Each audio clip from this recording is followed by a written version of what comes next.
नमस्कार दोस्तों आजकल सोशल मीडिया का ज़माना है और इस सोशल मीडिया के ज़माने में हर युवक और युवतियां अपना घंटों टाइम सोशल मीडिया पे ही व्यतीत करते हैं। यानी कि वो मोबाइल या लैपटॉप से घंटों चिपके रहते हैं। और दोस्तों आजकल तो सोशल मीडिया का वर्चस्व इतना बढ़ गया है कि लोग इस पे रील्स और वीडियो भी बनाते रहते हैं और दिन भर अपना सारा समय उसी में ही व्यतीत करते हैं। खैर, कैमूर जिले की यानी कि बिहार के कैमूर जिले की एक लड़की जो कि दुर्गावती गांव की रहने वाली थी, वो बेहद ही खूबसूरत और बेहद चालाक लड़की थी। लेकिन उसको भी सोशल मीडिया की लत थी। वो अपना घंटों टाइम सोशल मीडिया पे व्यतीत करती थी। अब ऐसा होता है कि वो लड़की एक दिन फेसबुक पे टाइम पास कर रही थी, मतलब फेसबुक पे कुछ वीडियोज देख रहे थे। तभी उसको एक फ्रेंड रिक्वेस्ट आता है और यह फ्रेंड रिक्वेस्ट एक लड़के का होता है। पहले तो उसे देखकर वो झिझकती है, लेकिन जो लड़का होता है वो काफी हैंडसम होता है, इसलिए वो सोचती है कि इसको एक्सेप्ट कर लेती हूँ, यानी कि वो फ्रेंड रिक्वेस्ट एक्सेप्ट कर लेती है। अब जब फ्रेंड रिक्वेस्ट एक्सेप्ट कर लेती है तो वो लड़का जो है उससे चैट करता है। एक्चुअली यह अजनबी होता है जो कि उस लड़की को फ्रेंड रिक्वेस्ट भेजे रहता है। अब बातों का सिलसिला इनके बीच बढ़ने लगता है, ये भी चैट के द्वारा। धीरे धीरे लड़की को भी अब पता नहीं होती है, उसका भी इंटरेस्ट उस लड़के में बढ़ने लगता है और यह इंटरेस्ट इतना बढ़ जाता है कि अब दोनों घंटों एक दूसरे से चैट किया करते हैं। चैट करते करते अब वो दोनों एक दूसरे की फीलिंग एक दूसरे के साथ शेयर करने लगते हैं। दोनों काफी समय व्यतीत करते हैं। वहीं पे जो लड़की के घर वाले हैं उससे खींच जाते हैं और लड़की से पूछते हैं कि तुम अपना ज्यादा से ज्यादा समय सोशल मीडिया पे क्यों बिता रही हो, तुम्हारा पढ़ाई में बिल्कुल इंटरेस्ट नहीं है। इस पे लड़की बोलती है कि वो सोशल मीडिया पे पढ़ाई ही तो करती है, वो कुछ बुक्स ओपन करती है सोशल मीडिया पे और उनको पढ़ती है जिससे कि एग्जाम में आसानी होगी। खैर, उसके जो घर वाले हैं उनको भरोसा हो जाता है कि लड़की सोशल मीडिया पर पढ़ाई कर रही होती है, लेकिन ऐसा बिल्कुल नहीं होता है। वो तो उस लड़के से बात कर रही होती है और बात करते करते जो उनकी चैटिंग है इतनी बढ़ जाती है कि एक दिन लड़का उस लड़की से बोलता है कि अगर तुम्हारा मुझे नंबर मिल जाए तो मैं अपनी दिल की बात तुमसे कहूँ। अब जो लड़की की धड़कनें हैं वो भी तेज होने लगती है और यह जानने के लिए कि लड़का क्या कहना चाहता है उसको अपना नंबर शेयर कर देती है। जब लड़की उस लड़के का नंबर शेयर कर देती है तो जो बातों का सिलसिला है अब 1-2 घंटे से बढ़कर दिन भर हो जाता है। मतलब कि अब वो ज्यादा से ज्यादा अपना समय एक दूसरे से बात करने में बिताते हैं। इनका इंटरेस्ट एक दूसरे में अब बढ़ता जा रहा था। लड़की पूछती है कि तुम किस शहर से हो, तो लड़का बोलता है कि मैं बिहार के औरंगाबाद जिले से हूँ। खैर, लड़की को इससे ज्यादा कुछ मतलब नहीं होता है, उससे तो बस अपना प्यार चाहिए होता है। एक दिन लड़का उस लड़की को प्रपोज कर डालता है।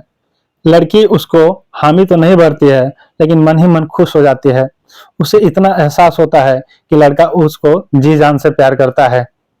खैर, उसको यह कहने लगती है कि मुझे तुम अपने पास बुला लो, अब मेरा मन यहाँ पे नहीं लगता है।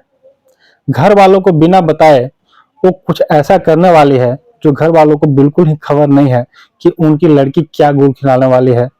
अब होता ऐसा है कि इसी महीने यानी जनवरी 18 जनवरी को रात को बिन कुछ बताए घर वालों को वो घर से निकल जाती है। घर से निकलने के बाद वो एक ट्रेन पकड़ती है अपने जिले से यानी कि कैमूर जिले से, जो जाकर बिहार के औरंगाबाद जिले के नवीनगर में रुकती है। जब वो इस ट्रेन में चढ़ती है तो बिल्कुल डरी से रहती है और जाकर एक सीट पर बैठ जाती है। एक जनरल बोगी होती है जिसमें वो सवार हो जाती है और एक सीट पर बैठी होती है।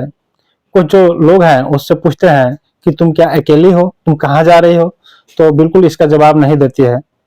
इस पे जो अगल बगल के लोग हैं वो चुप हो जाते हैं और उससे ज्यादा बात नहीं करते हैं। लड़की तो घर से निकल गई रहती है, लेकिन रास्ते में इसे डर सताने लगता है क्योंकि रात का समय होता है और बोगी में अनजाने लोग होते हैं जिनसे वो घबरा जाती है।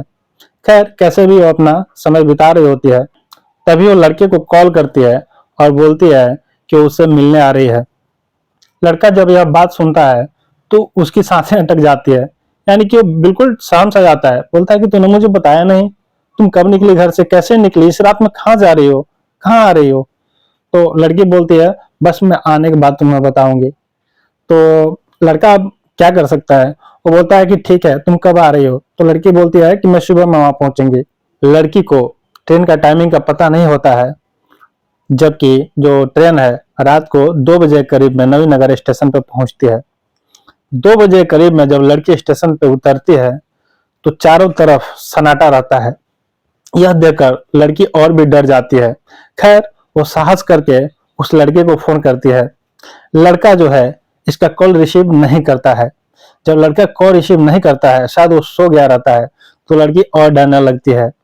खैर उसे ऐसा महसूस होता है कि उसके पीछे से कुछ आवाज आ रही है। वो पीछे देखती है तो पीछे कुछ ऑटो वाले होते हैं जो उससे पूछते हैं कि बहन तुमको कहीं जाना है। वो बोलती है नहीं नहीं मुझे कहीं नहीं जाना है, मैं बस यहीं वेट कर रहा हूँ, मेरा लेने वाला मुझे आ रहा है। बोलते हैं कौन आ रहा है, तो बोलती है कि मेरा पति आ रहा है। इस पे जो ऑटो वाले हैं वहां से चले जाते हैं और वह लड़की वहीं पे चादर बिछाकर आराम करने लगती है। खैर आराम कर रही होती है लेकिन उसके मन में बहुत सारा डर भय रहता है, क्योंकि ऐसा पहली बार हुआ था जब वो घर से बाहर निकली थी और किसी अनजान शहर में। फिर वो लड़के को एक बार और ट्राई करती है तो इस बार लड़का जो है जग जाता है और कॉल रिसीव कर लेता है। लड़की बिल्कुल खुश हो जाती है और बोलती है कि मुझे प्लीज लेने आ जाओ, मैं नवीनगर स्टेशन पे उतर चुकी हूँ। इतना सुनकर लड़का बोलता है कि तुम घबराओ मत, मैं आने की कोशिश करता हूँ। फिर कुछ सेकंड बाद लड़का अगेन कॉल करता है और लड़की से बोलता है कि यहाँ पे आने का कोई साधन नहीं है और मेरे घर वाले भी शक करेंगे और मना कर रहे हैं, इसलिए मैं सुबह में आ जाऊंगा। अब लड़की तो उससे ज्यादा कुछ नहीं बोलती है, फोन कट कर देती है और इंतजार करने लगती है। उस लड़की को मिलने की इतनी तड़प होती है कि वो सोने की कोशिश करती है मगर उसे नींद नहीं आती है। जब नींद नहीं आती है तो आसपास देखने लगती है और अपना समय व्यतीत करने लगती है। उसका एक एक टाइम घंटे के समान बीतता है और कैसे भी करके धीरे धीरे सुबह होता है। अब सुबह होने के साथ ही जो लड़की है वो घबराने लगती है कि पता नहीं जो उसका प्रेमी है उससे मिलने आएगा भी या नहीं। उसकी तड़प बढ़ती जाती है और साथ ही साथ डर भी। खैर दूर से एक चेहरा उसको नजर आता है, शायद यह वही लड़का होता है। लड़की की आंखों में सैलाब होते हैं, उस लड़के को पकड़ लेती है और पकड़ के बोलती है कि मुझे ले चलो यहाँ से, मैं रात भर कैसे करके समय बिताई हूँ मैं ही जानती हूँ। लड़का भी उसको पकड़ लेता है और बोलता है कि नहीं, मैं तुम्हें अपने घर लेके जाऊंगा और नहीं तो कहीं होटल में स्टे कराऊंगा, चलो हम कुछ बातें करते हैं। और बात करने के लिए वो वहां से कुछ ही दूरी पे एक आरपी हाउस होता है, आरपीएफ हाउस है, वहां पे लेके जाता है। जो यह एरिया है जो बिल्कुल सन्नाटा होता है, मतलब कि दूर दूर तक वहां पे कोई आता जाता नहीं है। दिन का ही समय होता है, सुबह का ही समय होता है, लेकिन यह एरिया स्टेशन से कुछ दूरी पर ऐसा एरिया होता है जहाँ पे बिल्कुल सुनसान होता है। वहां पे बैठकर एक पेड़ के नीचे ये दोनों आपस में बातें करने लगते हैं। लड़की जो है, जो अपना प्रेमी है, उसकी आंखों में देखकर बोलती है कहीं तुम मुझे छोड़ तो नहीं दोगे, कहीं मुझे तुम अपने घर ले जाओगे कि नहीं। वो बिल्कुल डरी रहती है। लड़का बोलता है कि कुछ ना कुछ व्यवस्था तुम्हारे लिए करूंगा, लेकिन जो लड़का है उसकी भी कुछ मजबूरियां रहती हैं और इसलिए वो ज्यादा कुछ बातें नहीं कर पाता है और बोलता है कि मैं तुम्हारे लिए कुछ व्यवस्था जरूर करूंगा। खैर प्यार के वादे किए जाते हैं। इसी बीच लड़की के घर से उसको एक कॉल आ जाती है। जब लड़के के घर से कॉल आती है तो लड़का कॉल को रिसीव करता है और रिसीव करने के साथ ही उसके घर वाले उसे डांट लगाते हैं कि कहीं अर्जेंट जाना है, तुम जल्दी आओ। अब उनको बहाना नहीं बना पाता है और लड़की से बोलता है मुझे अर्जेंट काम है, मुझे जाना ही पड़ेगा। इसलिए लड़की उसको मना नहीं कर पाती है, लेकिन इतना बोलती है कि तुम जल्दी आ जाना, मुझे बहुत डर लग रहा है क्योंकि ये अननोन एरिया है और मैं किसी से ज्यादा बात भी नहीं कर सकती हूँ। तो लड़का बोलता है नहीं नहीं तुम घबराओ मत, ये बिल्कुल सेफ एरिया है और मैं जल्दी ही यहाँ पे वापस आ जाऊंगा। खैर लड़का वहां से चला जाता है। लड़के के चले जाने के बाद लड़की फिर अपना मोबाइल देखने लगती है। इतने में 3 लड़के जो उसकी बहुत देर से रेकी कर रहे होते हैं उसके पास आते हैं और उससे बातें करना शुरू करते हैं। पूछने लगते हैं कि तुम कहाँ से आई हो, किससे बात कर रही थी और कहाँ जाना चाहती हो। वो लड़की बोलती है कि उससे तुम्हारा क्या मतलब है, मैं किसी से बात करूं, मैं कहीं से आई हूँ, वो मेरा घर वाला है और मुझे अभी लेके जाएगा। लेकिन जो लड़के होते हैं वो बहुत ही शरारती होते हैं और उससे उल्टी सीधी बातें करने लगते हैं। अकेली लड़की उनका क्या जवाब देती, वो बिल्कुल सहम सी जाती है। तभी जो वो लड़का है फिर से वहां आ जाता है। इससे लड़की बेहद खुश हो जाती है और वो लड़के वहां से भाग जाते हैं। खैर जब ये फिर से बात कर रहे होते हैं तो वो 3 लड़के फिर से आ जाते हैं। इस बार उनका इरादा जो होता है काफी मजबूत होता है और वो एक पिस्टल भी लिए होते हैं। अब पिस्टल दिखा के वो लोग इस लड़के को धमकी देने लगते हैं कि तुमने इस लड़की को घर से भगाया है। तो लड़का बोलता है नहीं, ये मेरी वाइफ है, मैं इसके साथ रहता हूँ, तुम लोग को इससे क्या मतलब है, हम दोनों लोगों को सेपरेट छोड़ दो, तुम अपना काम करो। लेकिन वो लोग ऐसे होते हैं जो लड़ाकू स्वभाव के होते हैं, इनकी बातों को नहीं मानते हैं और झगड़ा करने लगते हैं। खैर, इनको पिस्तौल के दम पे अपने बाइक पे बैठा लेते हैं और बाइक पे बैठाने के बाद उनके पास 2 बाइक होती है, उस पे लड़की को भी बैठा लेते हैं और लड़के को भी बैठा लेते हैं और उन पे पिस्तौल तान देते हैं, जिससे दोनों सहम जाते हैं और लगभग उस शहर से कुछ दूरी पर ले जाकर एक सुनसान रोड पे लड़के से मारपीट करने लगते हैं। मारपीट करने के बाद लड़के को वहीं पे छोड़ के वो लड़की को लेकर वहां से भाग जाते हैं। करीब 5 किलोमीटर आगे जाने के बाद एक सुनसान सा जंगल सा एरिया आता है। वहां पे जाने के बाद ये दरिंदे जो हैं कुत्ते बन जाते हैं और कुत्ते की तरह उस लड़की को नोचने लगते हैं, घसीटने लगते हैं। खैर, लड़की इसका बहुत विरोध करती है, लेकिन ये मनचले मानते नहीं हैं और बारी बारी से एक एक करके उस लड़की के साथ रेप करते हैं। इस रेप की घटना को अंजाम देने के बाद जब ये शांत होते हैं तो लड़की को क्या करते हैं, बाइक पे बिठाकर फिर से वापस लाकर नव स्टेशन के पास छोड़कर चले जाते हैं। खैर, इस बात की तब तक जो लड़का होता है पुलिस में तफ्तीश कर देता है, पुलिस को खबर कर देता है और जो पुलिस होती है लड़की को ढूंढ रही होती है। नवीनगर स्टेशन के पास ही जब पुलिस को वो लड़की मिलती है तो बेहद ही बदहाल अवस्था में रहती है।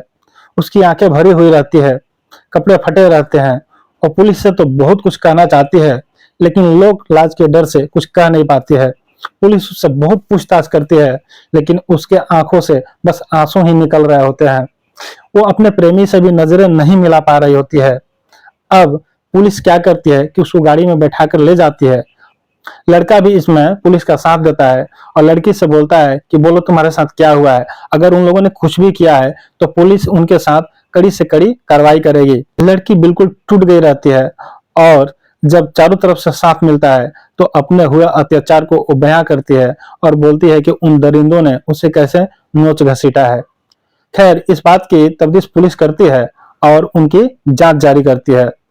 चारों तरफ एरिया सर्च करने के बाद जो 2 अपराधी है वो पकड़े जाते हैं और पकड़ने के बाद जो पुलिस है उनको जेल में लेकर आती है। खैर, एक अपराधी है वो अभी तक नहीं पकड़ा गया है जिसके हाथ में पिस्तौल था।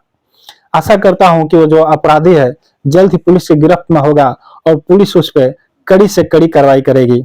दोस्तों, हमारा समाज कितना भी मॉडर्न क्यों ना हो गया हो, लेकिन वहीं पे कुछ दरिंदे बाहर घूमते रहते हैं जिनके हमारी बहू बेटियों पे नजर होती है। इसलिए लड़कियों को चाहिए कि वो बेहद सतर्क और सावधानी से रहें, माँ बाप की बात माने। अगर उस लड़की ने माँ बाप की बात मानी होती, गलत स्टेप नहीं उठाया होता, तो ऐसा उसके साथ शायद नहीं होता। खैर, लड़कियां सोचने और समझने के लिए स्वतंत्र है, लेकिन किसी किसी मामले में माँ बाप और आसपास वालों का सलाह लेना बहुत जरूरी होता है। धन्यवाद दोस्तों, मैं आशा करता हूं कि आप बिल्कुल सुरक्षित रहेंगे, सावधान रहेंगे और किसी के भी कहने में नहीं आएंगे। वहीं कहीं भी यात्रा पे निकलेंगे तो बेहद सतर्कता और सावधानी के साथ जाएंगे और किसी अनजान पे भरोसा नहीं करेंगे, क्योंकि अनजाने में उठाए गए कदम आपके लिए बेहद ही खतरनाक साबित हो सकते हैं।